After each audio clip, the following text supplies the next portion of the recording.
Welcome to Massive Late Fee. And now your hosts, Mark and Carol.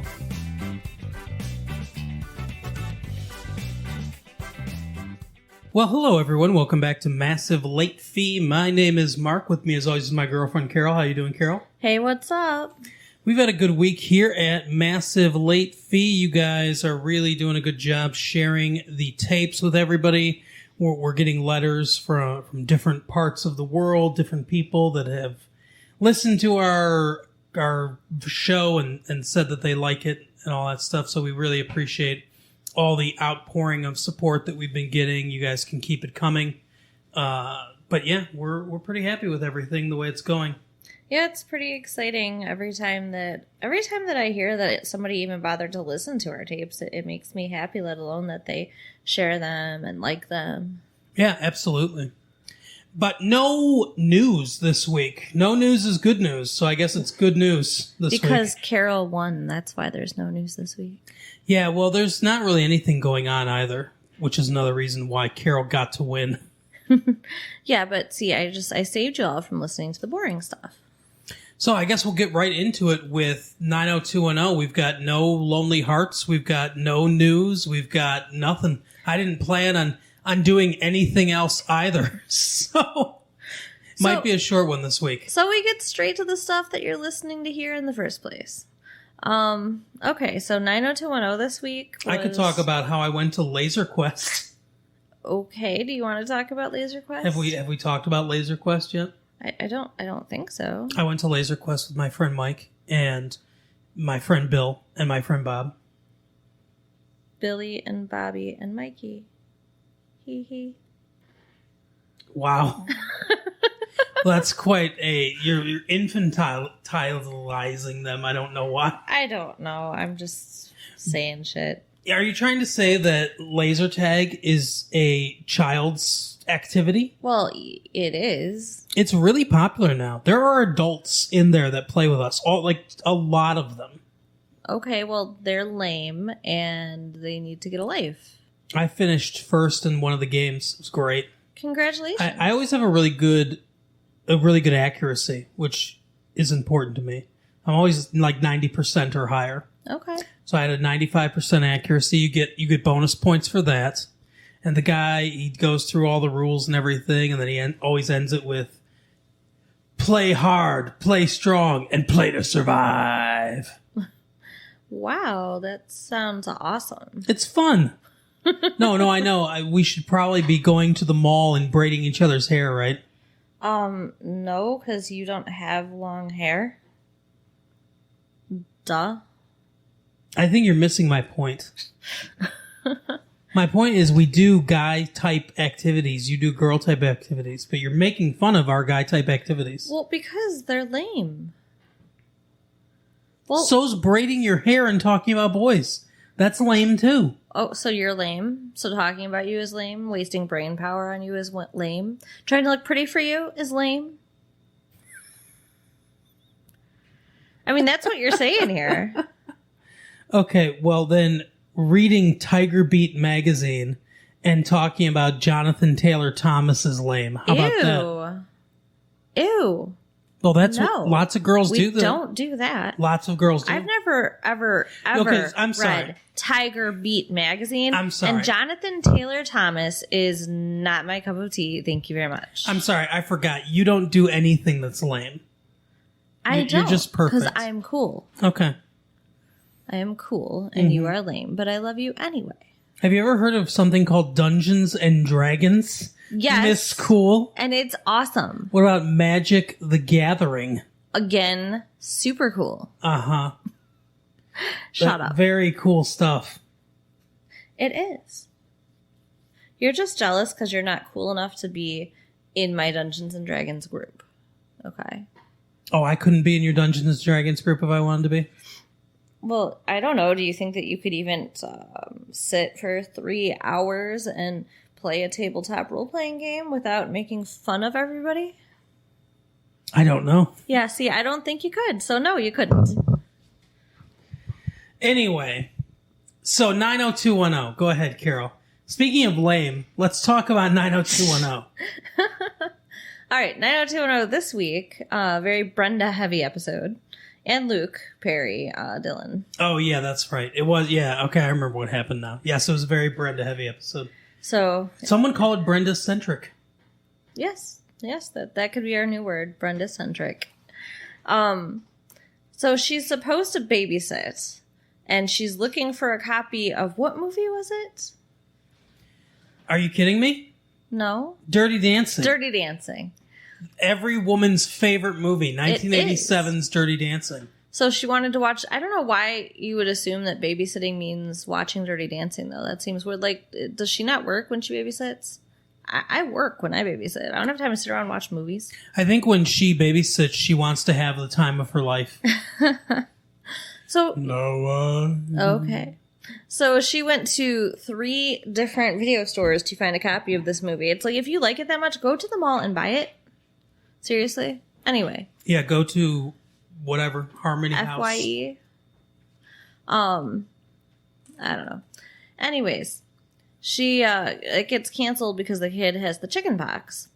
And Dylan and Brandon are working on the car, and Dylan says that she should see like a better movie and see it on the big screen with him. So he wants to take her to see what did you say it was? Like a Marx Brother movie? Yeah, Animal Crackers. Yeah, see, I've never seen or even really heard of these movies.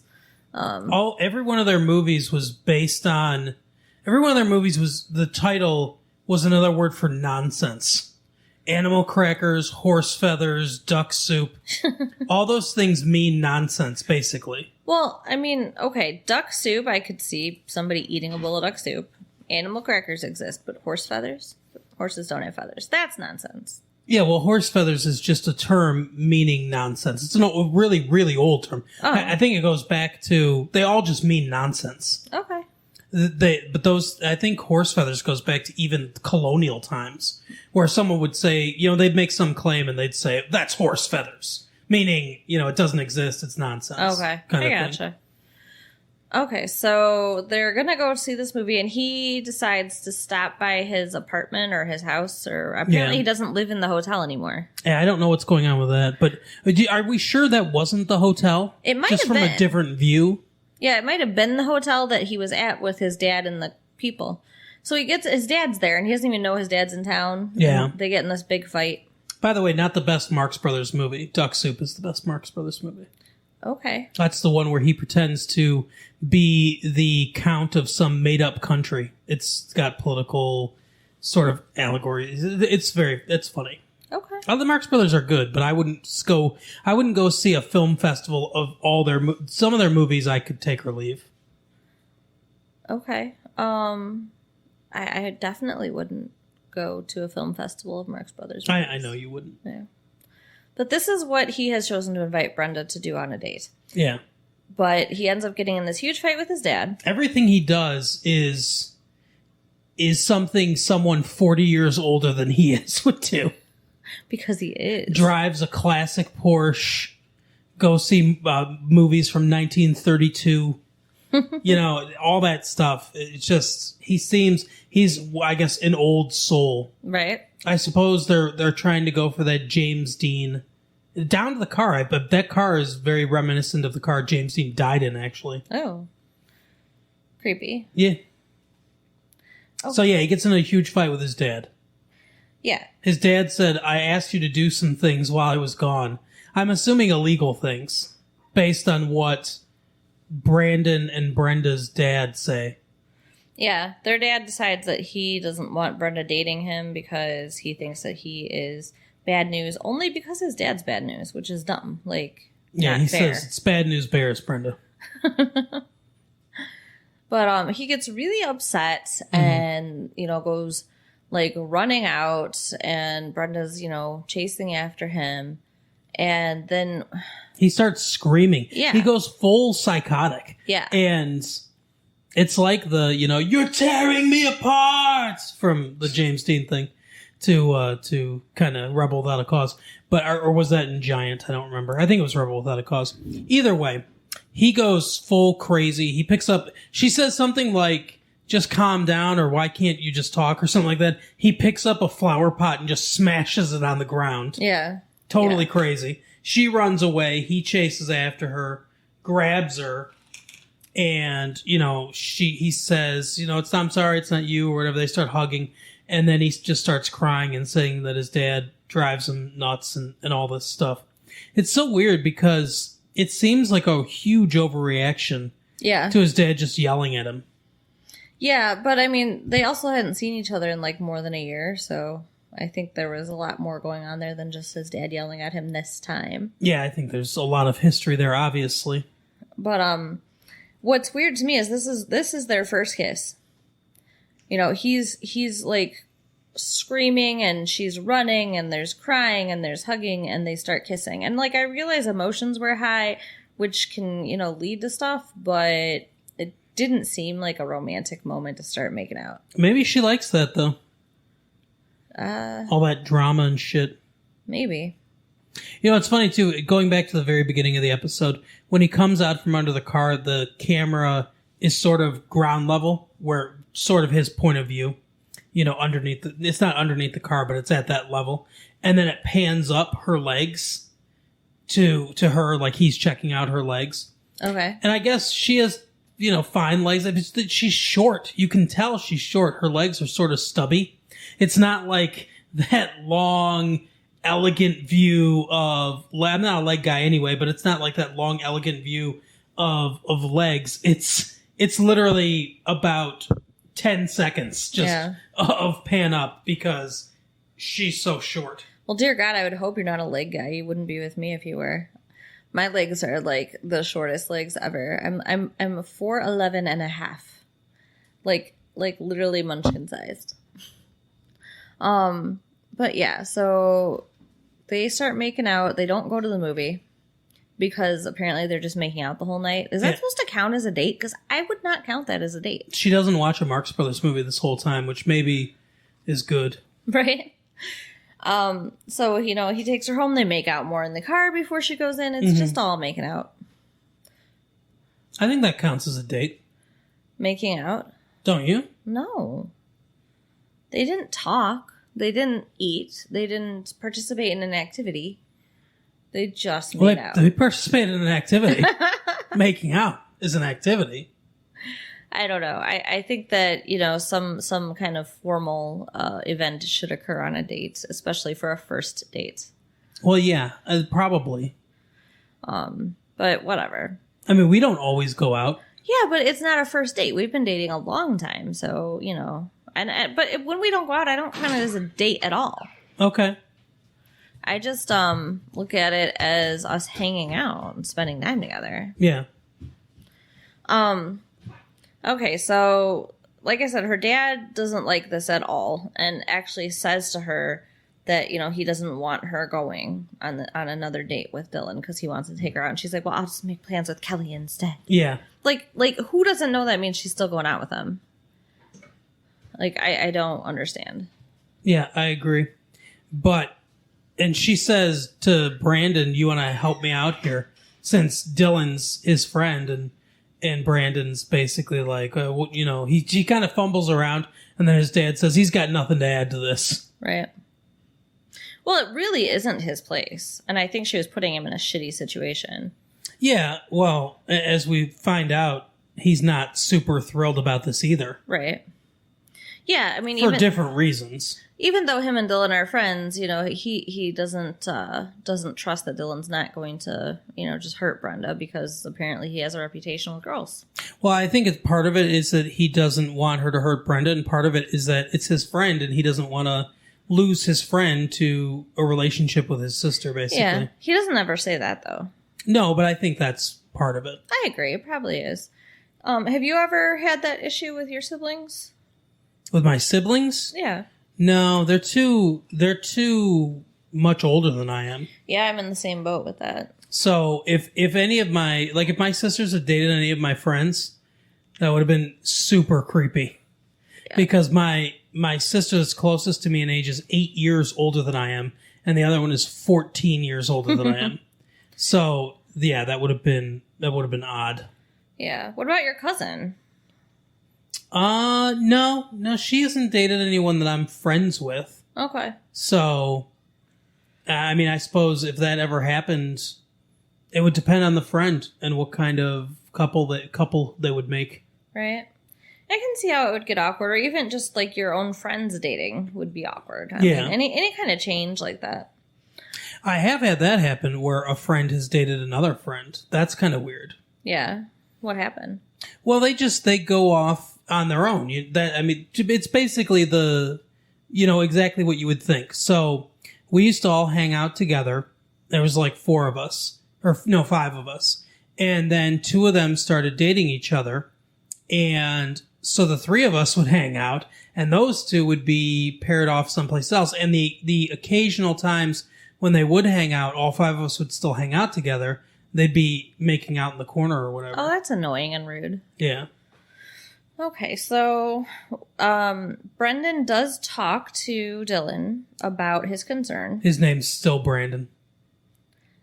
Brandon talks to Dylan about If he ever concern. changes his name to Brendan, I'll let you know. Okay. And he ends up pissing him off. Like, he's all offended and like, I wouldn't do that to your sister. Like... Yeah, and that's the thing is, I think that, well, I guess Brandon doesn't know Dylan super well at this point, but as I mentioned to you when we were watching the episode, even if Dylan has a reputation for kind of whoring around, I would think he's a good enough guy that he wouldn't do that with Brandon's sister out of respect for Brandon and because of the relationship that they have. Yeah. That makes sense. I mean, yeah, unless he was a total asshole, which he's not. So he's supposed to take Brenda out, and her girlfriends come over, and it's this really, like you said, it's kind of a weirdly filmed scene where she's just trying on a bunch of outfits, and they're doing her hair and makeup, and they speed it up. So and there's music underneath it. Yeah. It's actually, I guess maybe it kind of is reminiscent of a Marx Brothers film in certain degrees. Oh, maybe that's why they did that. But it's a moment that's filled like it's comedy, and none of the rest of the episode is comedy. Right. But the reason they're putting so much into this is because Brenda has decided that she is going to sleep with Dylan. Yeah. And the other backdrop to this episode that I guess we should mention real quick is that throughout the entire episode, everyone's got to get this form signed so they can go to the auditorium to get a special lecture on sex education as part of the class they're in. The class, I don't know. They don't ever say what it's called. Health. Maybe health. Okay. Yeah, that's the name of the class in our high school as well. So they have a section on sex education, but it's just kind of in general health. And so everyone's got to get this form signed so they can hear this. And that's sort of a backdrop to the entire episode. Every once in a while, someone will mention either the form or they'll mention that sex education is coming up. Yeah, so I guess that maybe is why it's in her mind so much. And then Kelly gives her a condom. Yeah, Kelly comes across as kind of a slut in this episode for some reason, without actually doing anything, because Kelly's not even dating anyone right now, from what we can tell. And she's not having sex at all right now, from what we can tell. But everything that she says is so sex-centric. It's like she's living vicariously through Brenda. Yeah. And maybe she is, because she did say that she thought Dylan was cute. That's true. A couple episodes before. But she says, she gives her some decent advice, like never trust the guy to have protection. Oh, is that decent advice? Always carry protection on. Well, that's don't you think so? I do. I just think it's funny that you're saying it. I think that most men should be responsible, or most boys should be responsible and have their own protection. But as a girl, you want to make sure that you're protected. Yeah, but then girls get looked at like sluts if they're walking around with condoms. Yeah, but you don't blow them up and put them on your head. You don't have to advertise the fact that you have them. Well, what if they fall out of your purse and then the guy sees them and then he's like, oh, okay, so I guess I'm going to get lucky. I agree that you should have them on you. I always do. But that's because we're in a relationship. What I'm saying, oh my God, Mom, forget I said that. But I don't think that if you're just starting to date somebody or you're not dating anyone, that you should just be walking around with condoms, because it does make you look a little slutty. I guess. I don't know. It doesn't. Not to me, it doesn't. I think you should be smart. I think everyone should be smart and protect themselves. But so she says that, and then she says something like, Brenda says something about romance and, wanting to have connections and all this stuff. And Callie's basically like, it doesn't matter kind of thing. Yeah. So she comes off as very kind of boy crazy and sex crazy in this episode. Although, in Brenda's defense, romance leads to sex. I don't think there's that much of a gap in between talking about romance and talking about sex. I suppose. I guess. So they're getting her all ready to go out on this date where she has decided she's going to sleep with him. And then this would be losing her virginity. As Brandon says to Dylan, she's a virgin. Yeah. So, I don't know how Brandon knows that. Because they're twins and they talk about stuff and they're close. So he would have felt it if she'd lost her virginity. Ew! That's terrible. Her hymen breaks and he spills like strawberry jam on his pants. What the hell? What just happened? Oh, I know. What is wrong with you? Oh. Not okay. Oh, man. But she goes to this film festival. Now, here's the thing. Why wasn't he picking her up? She doesn't drive. Yeah, that's a good point. And we don't even see how she gets there. So I want to know who dropped her off at Does she still not have her license? She still doesn't have her license. I remember the episode where she went to try to get her license, but she still doesn't have it, huh? Well, I haven't seen her drive or no one's mentioned anything about her getting a license. That's true. Yeah, he should be picking her up, I agree. But she goes to meet him at the film festival and he does not show. Mm-hmm. And she stands out there. It is so sad for the whole movie. Yeah. Probably hoping he'll just show up late. It was kind of dumb to wait the entire 2-hour runtime of the film, but yeah. Right. So, she's super hurt and sad, and like Brandon says to him later, she stays home from school on Monday. She's just depressed all weekend. And apparently, Dylan was dealing with some stuff with his dad, I guess, but pick up the phone and cancel your plans, or at least drive over there and tell her so she's not waiting for 2 hours. What a jackass. Yeah, he should have called and left a message on her answering machine or something. Something, for sure.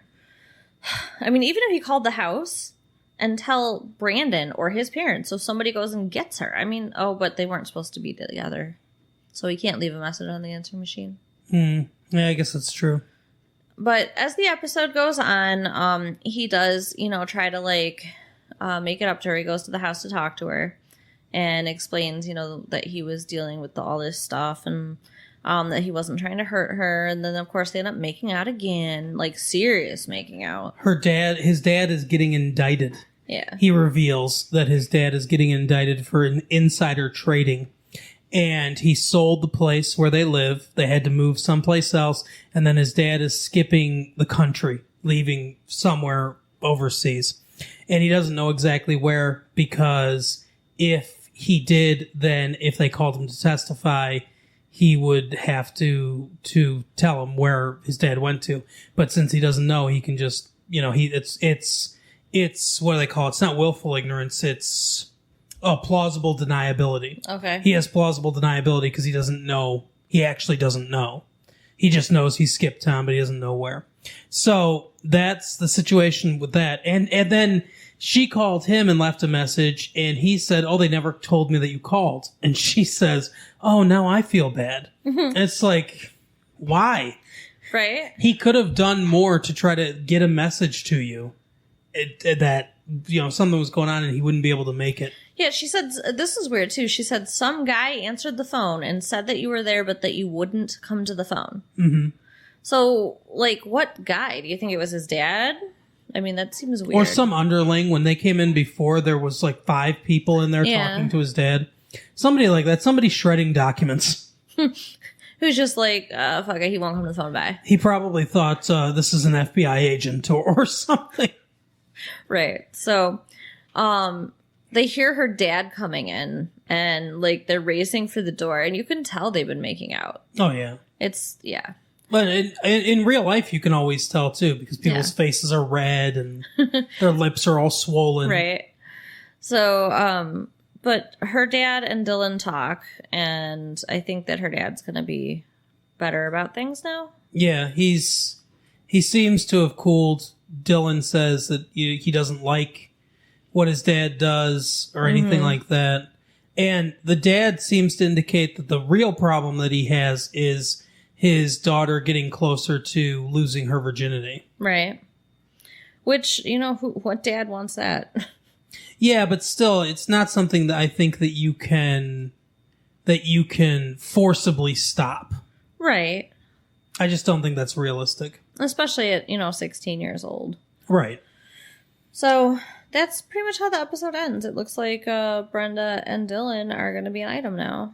Yeah, well, that's part of... that's kind of how the episode ends, but something important happens in between there. Uh-oh, what did I miss? So, Steve Sanders negotiates with the teacher to go and pick up the special guest speaker from the airport. So he picks her up. He takes her to the hotel room. She's supposed to be speaking the next day. And he starts to hit on her pretty hardcore, trying to get... And he impersonates the teacher, pretends that he's the professor. And she says that, she's tired, she's busy or something like that, and she can't go out tonight, but that she'll get his number or something like that. Yeah, she was trying to let him down gently. So the next day, they go into the assembly where she's supposed to be speaking about sex education or whatever. Mm-hmm. And she starts giving her speech, and she starts off by saying that she met a really attractive young man, blonde hair, blue eyes. She's obviously talking about Steve. And she said that he asked her out, but it didn't work. The timing wasn't right. And she said, what I didn't get a chance to tell him, and what I'll have to tell everybody that I go out with in the future, is that I have AIDS. Right. And they cut to Steve's face, and his jaw just drops. It's actually one of the funniest scenes I've ever seen in this show, where you could hear a pin drop, everything stops. And she kind of goes on and talks about how she got AIDS when she lost her virginity. Yeah, it's so sad. And that, she just tries to stay strong. The guy that gave her AIDS died last year. And she goes through basically about being safe and how to make sure that you're protected and all this stuff. And so it turns out to be a real kind of inspirational thing. Everyone thinks it's going to be this salacious thing, and it turns out to be a very serious conversation about AIDS. Well, of course it's a serious thing. I mean, why do kids always think health class is going to be, it's going to be sexy? Right, It's I know. Especially with the teacher they have. That bearded teacher. It's not like some supermodel is teaching sex ed to the guys. Right. Or some hunk for the girls, So yeah, it's so dumb. I always think it's stupid when people think sex education is going to be anything other than sort of embarrassing. They're not giving you pro tips, guys. They're just going to teach you how it works and how to stay safe. Yeah, exactly. As we learned this past year. Yeah, so they use the banana and the condom, Right. Anyway, so that happens, and then so Brenda and Dylan go out, talking and everything. I guess they're on a date. They're walking around some cliff somewhere looking out at the city. And she asks him if he's ever had sex without protection. And he kind of avoids the question at first and says, not lately. And then she says, but have you ever? And he said, yeah. And he basically says, do you want me to get a test? She's like, oh, you do that for me? It is kind of sweet and romantic that he's willing to do that for her, but then he says, no, it's for me. Well, he'd say, actually, I guess I'd be doing it for me. Because, he should probably want to know, too. Right. So, yeah, they kind of, that's how things end. They don't have sex yet, but once he gets tested and he's all clear. I'm sure they will, yeah. Yeah. But yeah, that's kind of how the episode ends. So, what did you think of the episode in general? I thought it was a good episode. I think that, there was some, good points made about, safety and AIDS and everything. And, I don't know. I thought it was interesting. I enjoyed getting to see how her and Dylan started because, where we left off in the season 5 that we're watching, it looked like they were kind of flirting and there have been references to it, but we haven't really seen it. So, yeah, I agree. So it'll be interesting to see where the relationship goes from here, I guess. I mean, we know it's not going to work out, unfortunately. Yeah, no kidding. But, so now, let's move on to the movie.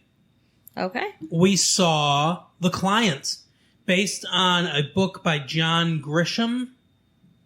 And he's written a few legal books. Yeah. That seem fairly interesting. I've read a couple of his books. I've read A Time to Kill and The Firm. But yeah, so The Client. That's the one we're doing today. So it's a really good movie, but it's really intense and serious and kind of a downer. Yeah, I'll kind of let Carol go through most of this, I think, because I think you liked the movie more than I did. I thought it was fine. I had some problems with it, but I'll kind of let you do most of the sort of the plot summary reading. But I'll do the beginning. The beginning, I think, it starts fairly interestingly with two boys, Mark and what's his brother's name? Oh my god, I don't remember. I can't think of what is Robbie or something like that. Who knows that brother? Well, anyway, so Mark Sway is the main character of this movie, basically, and it's his little brother. They're probably around like 8 and 11 or something like that. Yeah, maybe I don't know. The brother could have been maybe even like 6 or 7.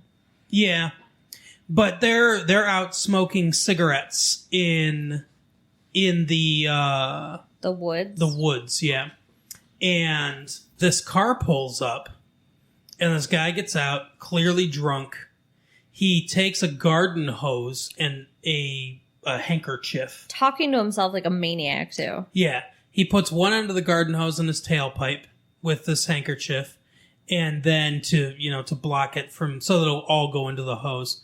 And then he gets into the car, kind of cracks the window open, and puts the other end of the garden hose in the car. Obviously, he's going to kill himself. Mark recognizes that that's what he's going to do. Which is impressive from an 11-year-old boy. Yeah, he says he saw it on TV. A lot of the things that he knows, he says he sees on TV. Yeah. But anyway, so he says to his brother that they can't just... And one of the things I like about the beginning of this movie is it's an exciting event. It's the instigating event for all the action that comes in the movie. And it also ends up giving us a window into the character of our main character. Right. To sort of the makeup of him.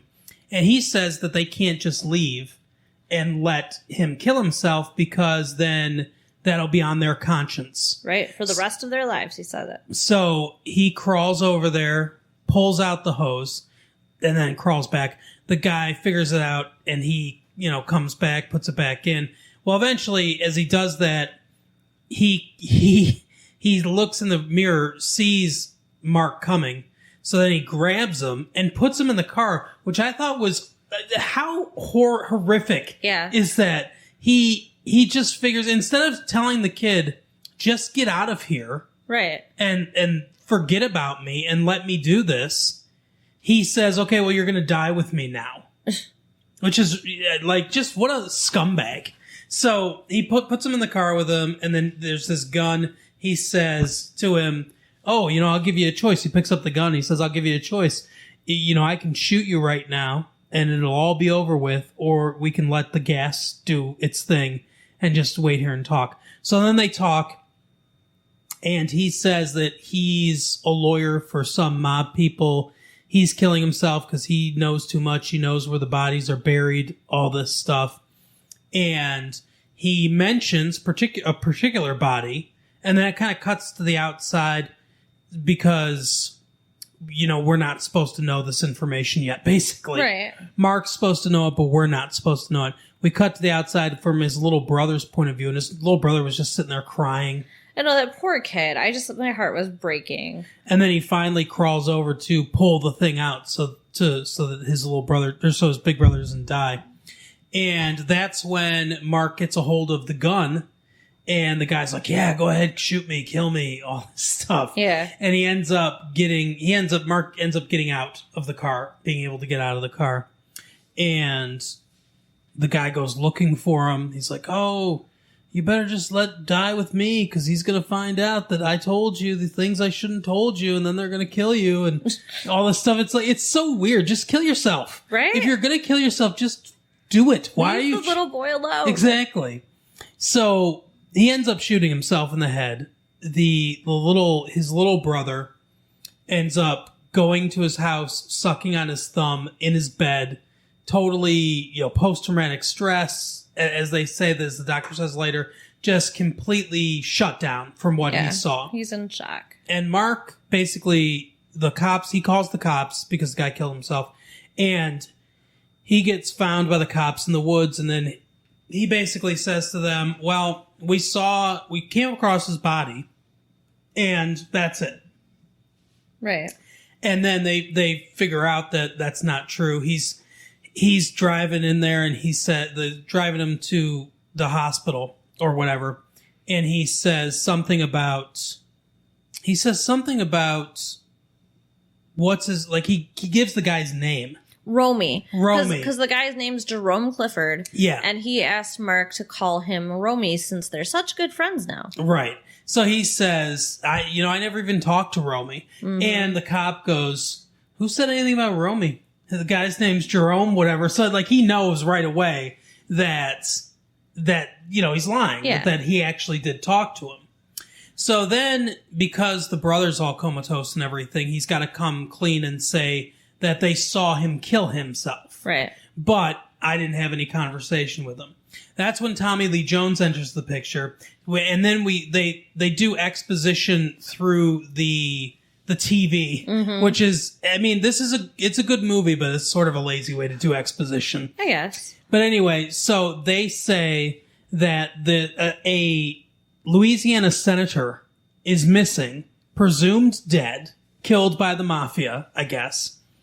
And the U.S. District Attorney for the Southern District in Louisiana there, which is played by Tommy Lee Jones, Reverend Ray, right? Yeah. Reverend Roy. Roy, yes, Reverend Roy. He quotes scripture all the time in church, and he's a very good. Most U.S. District Attorneys are really good lawyers. Right.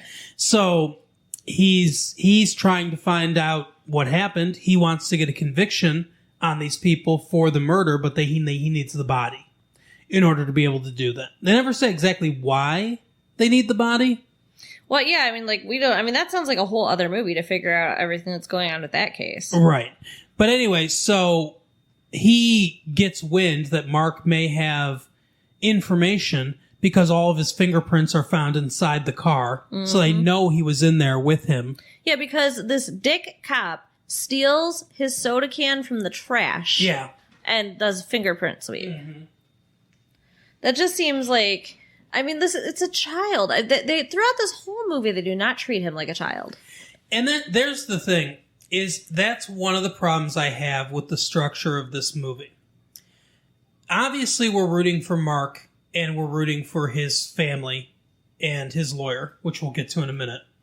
But there are two main groups of bad guys, so to speak, in this movie. Mm-hmm.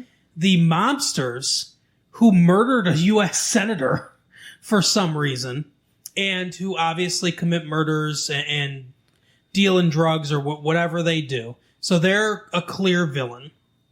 And then the people trying to bring those people to justice are also the villains. Right. It muddles things too much. They go over the top with it. If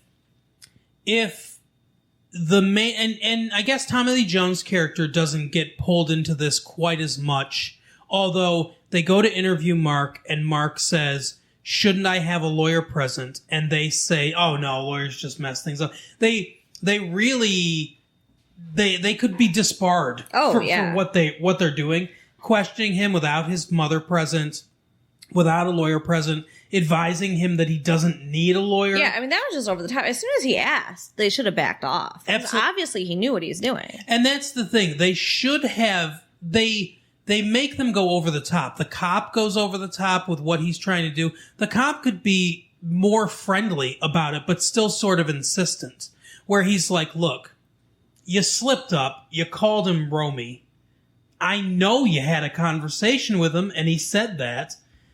These guys did some bad things. We want to bring them to justice. You need to help us out. Same thing with the lawyers. Instead of being as scummy as they are, maybe they're trying to get them to ride the line, but they're too much on the bad side of the line, in my opinion. Agreed. The central fight between the two of them should be their insistence that these people need to be brought to justice because of the horrific things they've done, and Mark not wanting him and his family to be in danger, and then the danger being the mobsters, having sort of a periphery presence in the movie. Right. I think that structure of things would have made things better. They moved the lawyers over to too much of the bad guys, where you can't fully empathize with what they're trying to do. Yeah, just like you said, just because they're going about it such a terrible way. Right. So I think that's one thing that I would fix, that I would change about the movie. Another thing that I would change about the movie is the casting of the main villain, I guess, the main mobster. What do they call him? The blade or something like that? The knife? Malfano? Something like that? Yeah. I can't remember that guy's name. He's a decent actor. He usually plays New York cops or something like that in movies that he's in, which he's much more suited to. Him trying to do a Southern accent is laughable. And he just doesn't look or act like a hitman for the mafia. Right. It doesn't work. Everyone else is really good in this movie. Susan Sarandon's really good in this movie. What's that guy, Brad Renfro? Yeah. This is his first movie. He's incredibly good in this movie. Talented. Very talented actor. Tommy Lee Jones is really good in this movie. Tommy Lee Jones is always good. The woman that plays his mother, and she's been in lots of other movies, but I cannot think of her name. She's very good in this movie as well, and she's usually very solid. Everyone's really good in this movie, except that guy. That guy sticks out, and it's not that he's a bad actor. It's just miscasting. Yeah. He would have been better as the cop.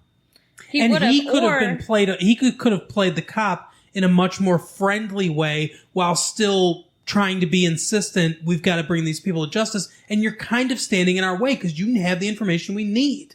Or I think he could be a good lawyer character too. I can picture him in a suit and putting on the charm. Yeah, he could have done that as well. But either way, he was miscast in this movie. That's the other thing that I would change. So, after they get to the hospital, I guess I'll let you take it from there. What the kind of the major plot points from there. Okay, after they get to the hospital? Yeah, well, they bring the brother to the hospital. They take well, I guess we got to where they're questioning him. Yeah, well, that's the thing. I mean, we've skipped all around, so it's kind of, I can't really lay it out like that now.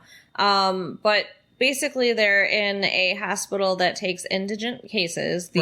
That comes up in the beginning. The family lives in a trailer, and the mom works she says at some point that it's a sweatshop making $5 an hour. Yeah, terrible. Yeah. So mom smokes. That's where they get the cigarettes from. Dad was an abusive asshole that Mark brings up, having to hit him in the face with a frying pan. Or no, a bat. That was a bat. Yeah. To get him to go away. Because somebody suggested, Mom wants to leave. Her son is in a freaking coma from, trauma. Yeah. And she has to go to work. Yeah, she doesn't really want to leave, but she needs to go to work. Right. And because she wants to keep her job. And the doctor says, well, just call, I'll call your boss and he'll understand. And she said, he doesn't care. And that's when she says it's a sweatshop. She said he's not going to care at all. And she's like, well, there goes another job. And then she does get fired after 1 day of not showing up. But, the doctor had suggested that she take shifts with the dad. And Mark walks in and he's like, ex-dad, and don't you bring him here. And he just flows off the handle. But it's, we find out later that's why. This guy was terrible. And basically, this poor kid feels like he has to take care of his mom and his little brother because he drove dad out of the house also to take care of them. Yeah, and his mom is only 27. Yeah, she had him when she was a teenager. She was 16 when he was born, and then, you know, like 2 years later or whatever, his brother was born. Yeah. So, yeah, she's still a kid basically herself. Yeah. I mean, she never like had a childhood. She never had a chance to go to college or anything like that because she was raising children with an abusive guy. It's a whole shit show. Yeah, I mean they really have a sad setup. And when he realizes that he needs a lawyer, he goes looking for one in this building, this office building, just full of lawyers.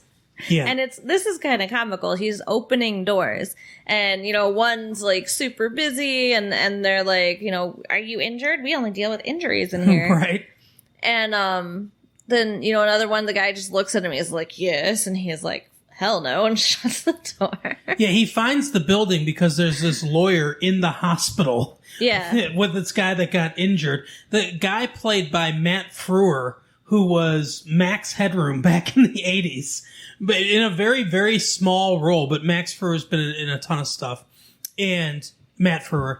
And he's like, he basically wheels away and says, God, there's more lawyers in this place than there are doctors. But the lawyer was trying to get his case and basically and see if they could get some money. So he drops his flyer and Mark picks it up and I guess the address is on there. So he goes there and looks for a bunch of different lawyers. And that's when he comes across Reggie Love. Yeah. And Reggie Love is played by Susan Sarandon. Yeah, Reggie Love, who he goes in and sees Susan Sarandon by her window. I thought she was going to jump out for a second. She was just trying to get it open. Yeah. And he asks when her boss will be back. Mm-hmm. This whole movie has a lot of chauvinism and just, you know, masochistic, not masochism. What is it called? Machismo? I don't know. But chauvinism and misogyny. Misogyny, yeah. Yeah. But yeah, I think, oh, sorry. I guess I'm being, misogynistic. No. Go ahead. No, I just, so he walks in asking about her boss, you know, when her boss is going to be back. Throughout the whole movie, you know, there's a lot of, the B word being dropped by people. And, everybody talks down to her throughout the movie. It's just annoying. I was going to point out that I didn't know if that was John Grisham's commentary on how things are like in the South, perhaps. How things are like. Yeah. What things are like in the South. Yeah, probably. John Grisham's from the South. He's from Mississippi. I don't believe he has that attitude towards women. No, I wasn't thinking that was the intention behind it, that, you know, to promote the misogyny. I felt more like it was shining a light on it. Yeah, and that's what I'm like. I don't know that, I guess, but based on interviews I've seen with him, he seems like a not racist person. He seems like a not prejudiced person towards women or anything else. He seems pretty kind of open-minded of everybody. But I think, so I'm not accusing him of that, but I'm thinking that maybe he sees a lot of that or saw a lot of that when he was growing up. Yeah. And he kind of is trying to, like you said, shine a light on that. That's my guess as to what this is. Because this is our hero character. Yep. And the first thing he does when he sees the other main character in the movie is insult her based on her sex. Right. He hires her with $1. Yeah, for $1. Because she is an amazing person.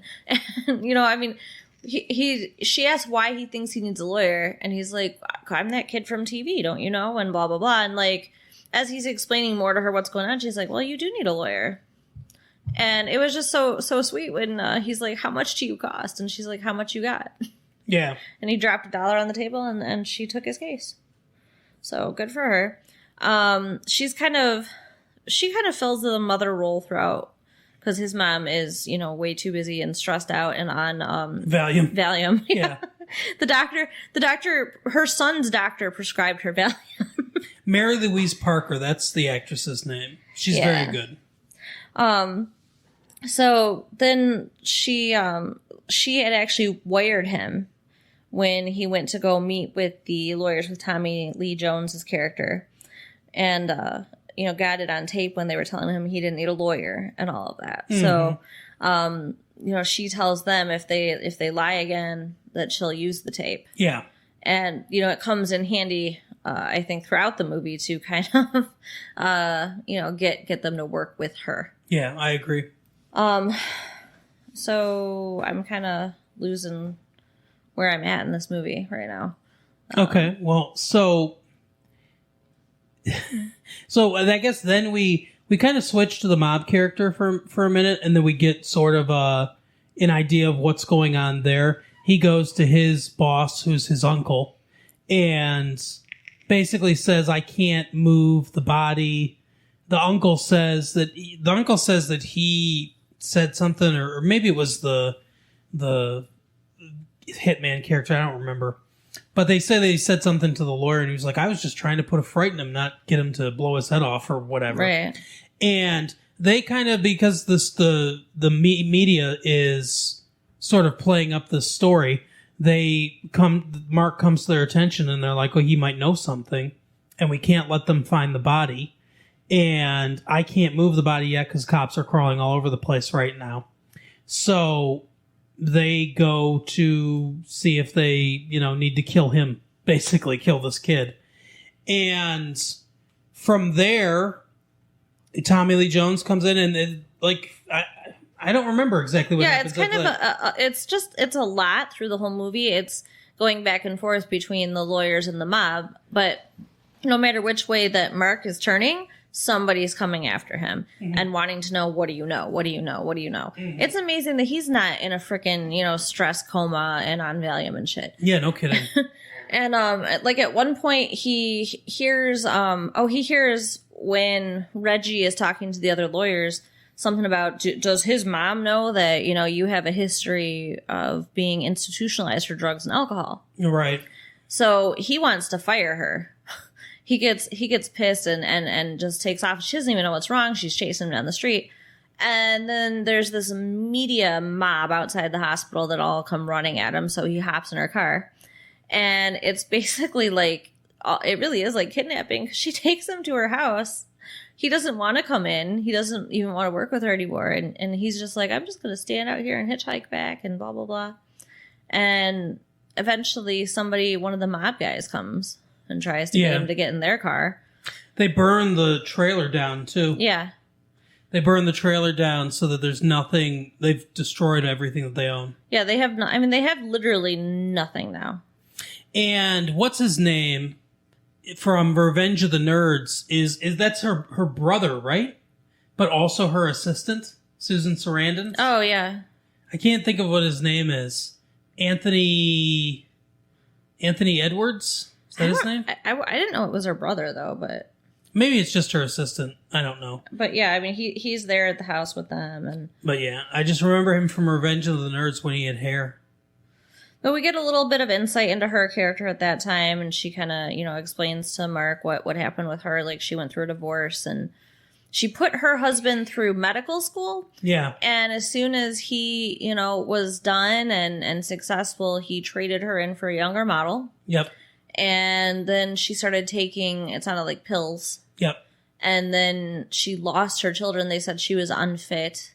And so she started drinking.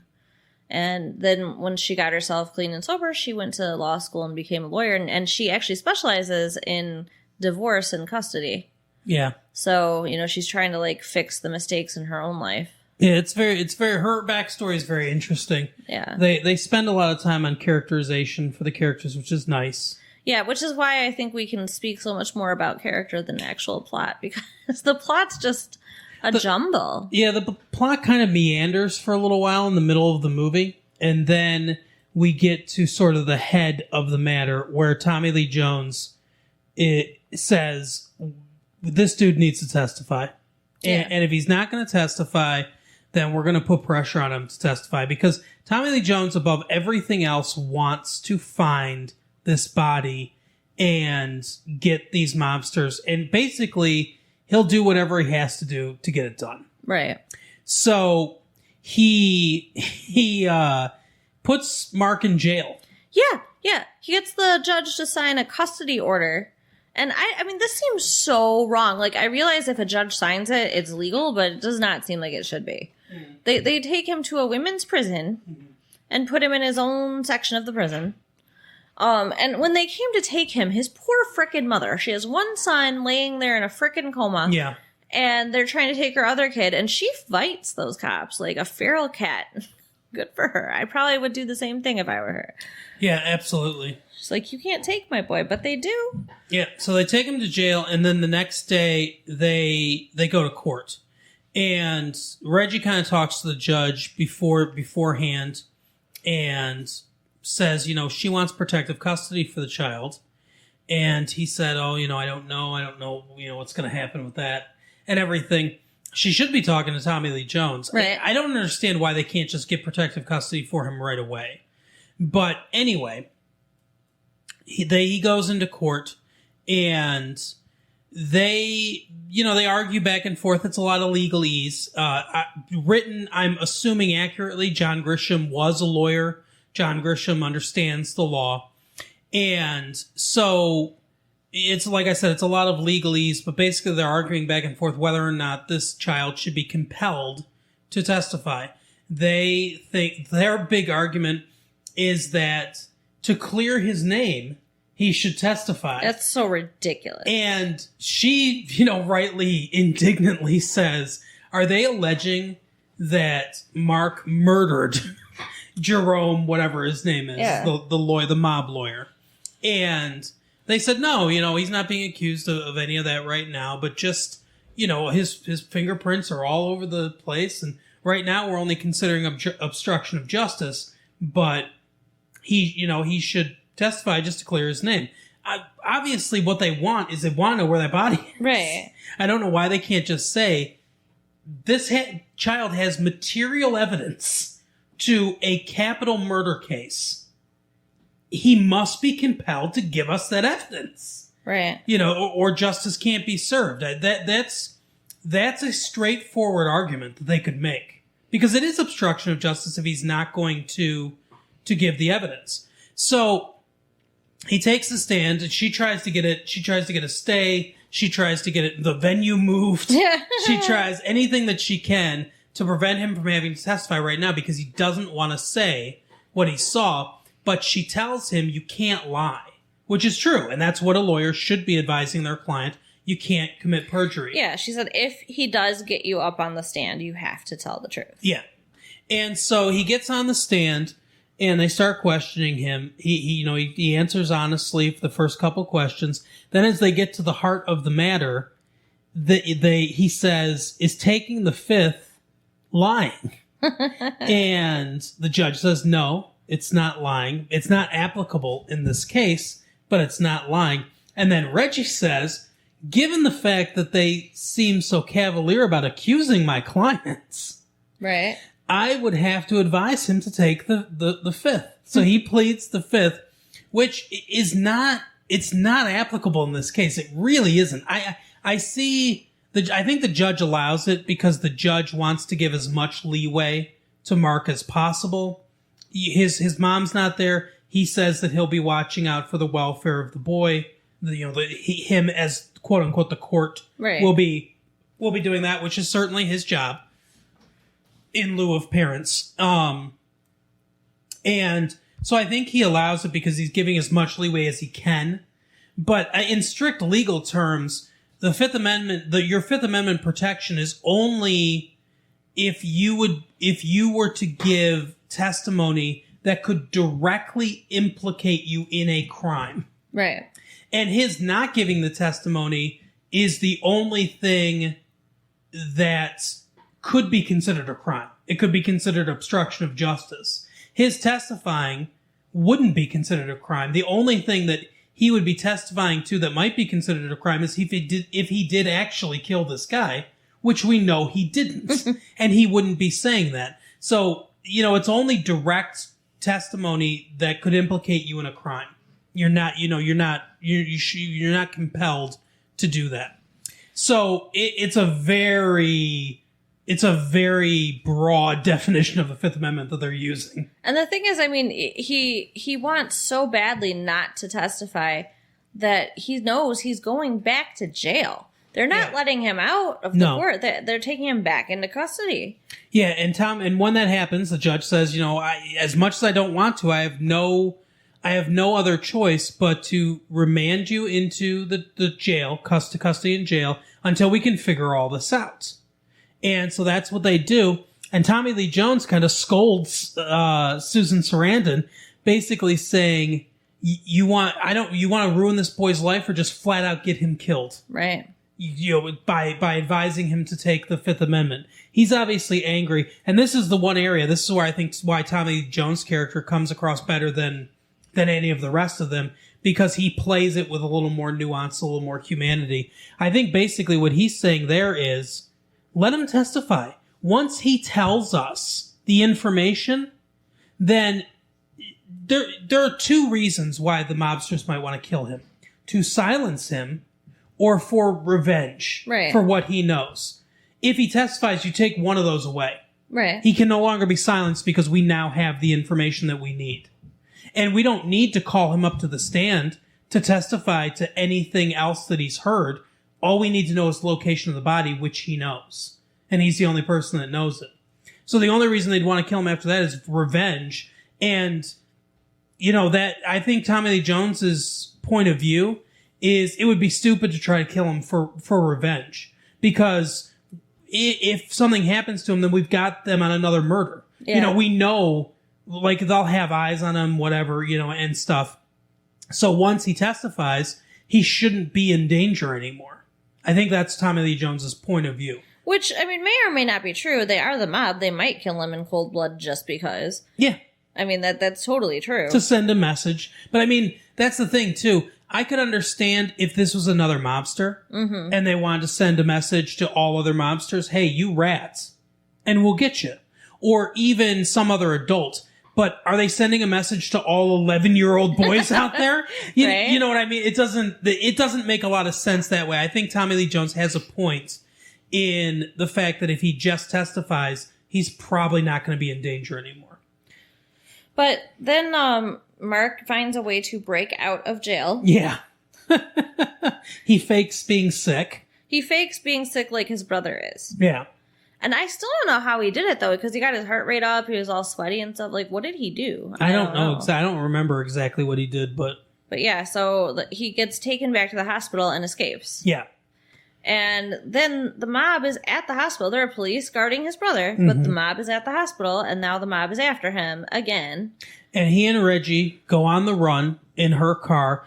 And basically, he says that, he's willing to testify now, but he wants protective custody. But if he tells them where the body is and it's not there, will he get protective custody?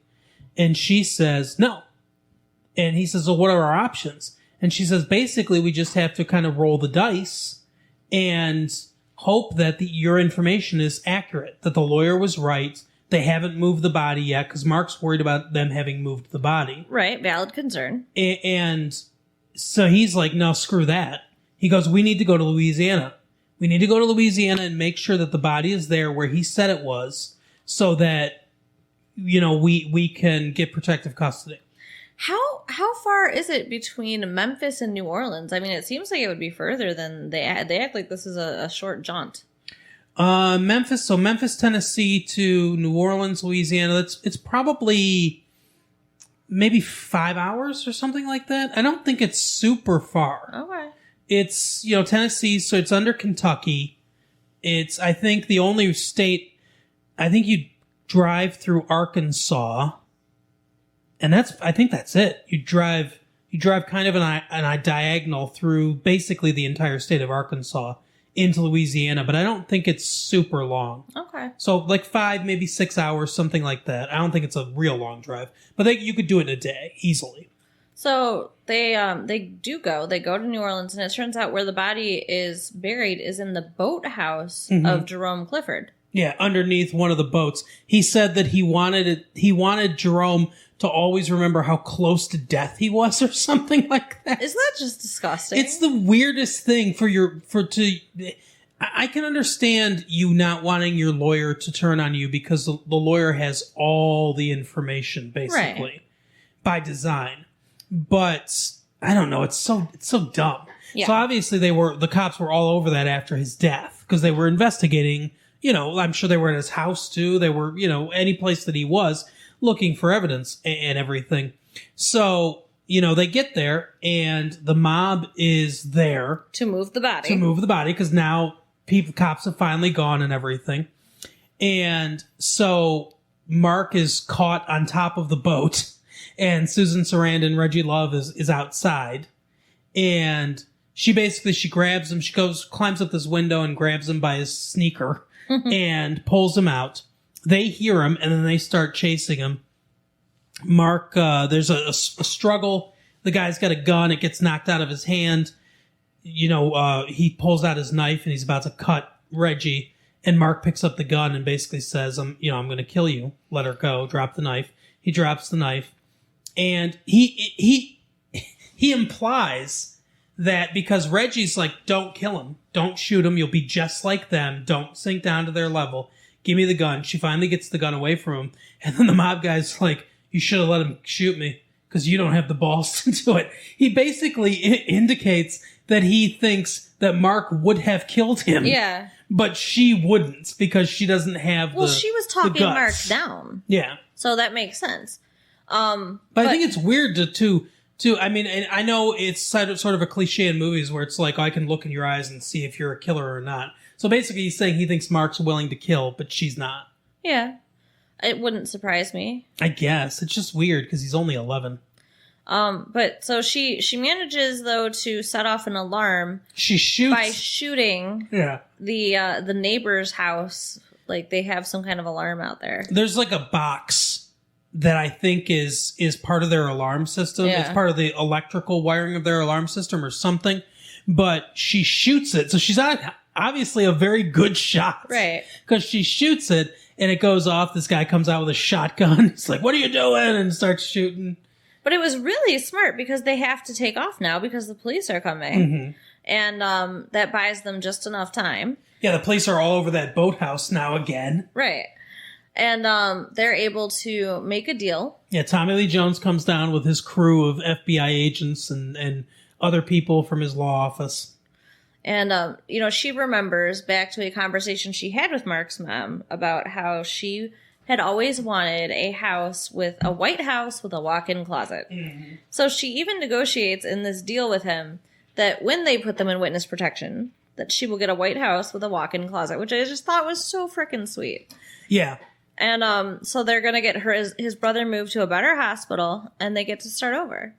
Yep. So that's basically how the movie ends, is that they go into witness protection. Tommy Lee Jones makes the deal with them to find out where the body is.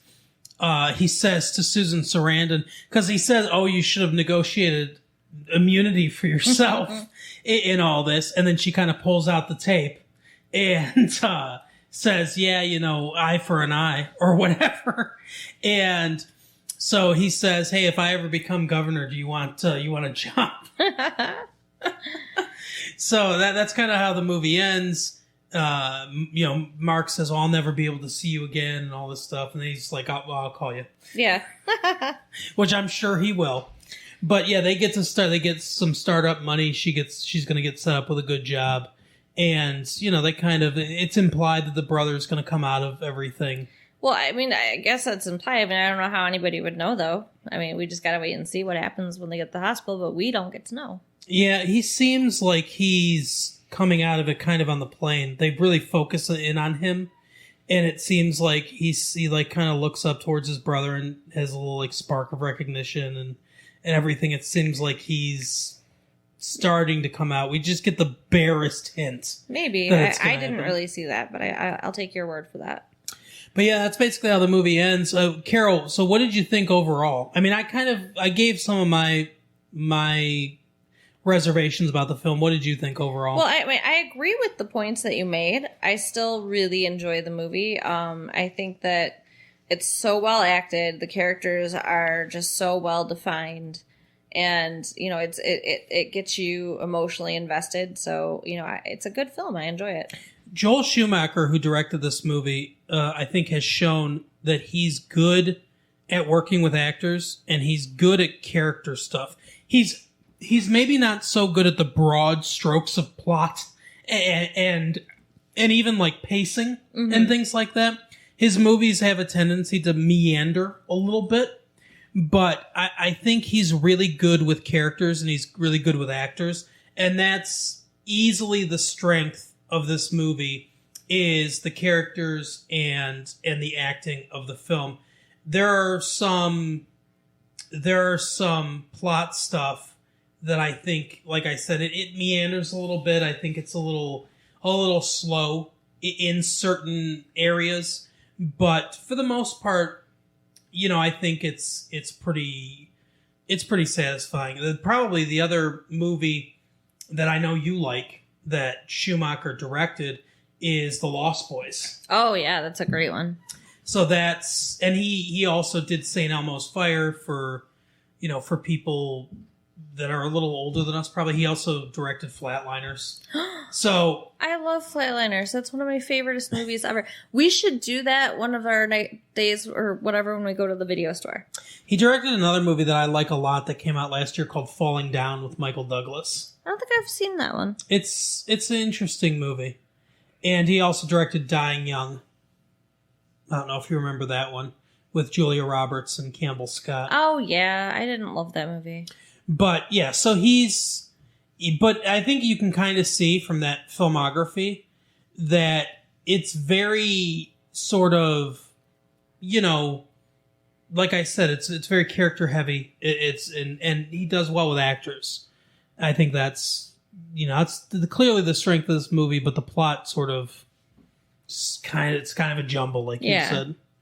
But so I would fix some things about the film, but for the most part, I think it was pretty good. I mean, I would give it, if we don't do rating systems here, but if we were giving it like out of 5 stars, say, I'd probably give it like 3 3/4, okay. Close to 4. I would give it 4. Maybe not quite 4. I think it totally deserves 4. I mean, I guess if you consider 4 80%, so that's like a B-, then yes, I'd give it 4. That's the hard part about the 5-star system, is it's a little restrictive. I guess if you went to 10 stars, then I'd probably give it like between 7 and 8, 7.5 maybe. Okay. Out of 10, 7.5, maybe 8.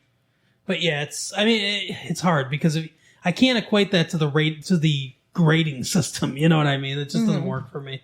Yeah, I'd probably go about 7.5. Okay. Out of 10 stars. It's a decent movie, but it's not great. Not my favorite movie of the year. Well, that is our episode for the week. We will end this episode as we end every episode with our Blockbuster pick of the week. Carol, this week we are picking The Chase. Well, that's one of them, yeah, for sure. I have 2 on my list. Okay. But yeah, The Chase, we talked about The Chase. Obviously, if you want to, you can go back to that tape, find that someplace in your shoebox full of tapes. But it came to video quick. It did come to video pretty quick. I wonder if O.J. Simpson has anything to do with it. I think we mentioned that the chase that happens in the movie The Chase is a lot like the chase that happened in real life with the white Ford Bronco. Yeah. It's so weird how life has imitated movies with this O.J. Simpson thing. Right. Like just different movies that came out right around before that happened have like Serial Mom as well. It's so weird. But, so that might be part of the reason why I came to video so fast. The other one is My Girl 2, which we didn't see in the theaters, but we didn't talk about seeing in the theaters anyway. Right. But in this movie, it's like, obviously it's an expansion on the movie where the guy died from all the bee stings. My Girl is an amazing, amazing movie. I don't know about My Girl 2. It's pretty good. But this is, My Girl, I guess, is early 60s. Mm-hmm. So it's a lot about early 60s kind of stuff. This is later 60s. So I think it's more hippies, psychedelic. Right. Kind of, not that it's about drugs or anything like that, but it's about growing up in that time and how how culture is a lot different in the late 60s than it was in the earlier part of the 60s. So I think it's a lot less sweet maybe and more sort of teenage adventure-y. Maybe we should rent it and see. But that is, I'll tell people to check it out. It's a decent one, I think. Yeah, well, I haven't seen it, so I know we you should haven't rent seen it. Anyway, so that is our show for the week. Join us next week for more Massive Late Fee. And as always, tell a friend, send these tapes to some people. Continue to spread the word. 5 stars on Carol's Locker. If you want to, get all these tapes early or the exclusive tapes, you can give some money to Carol. Donate some money there. And if you want to contact us, you can put some stuff in my locker. All right, everybody, have a great week. Bye. Bye.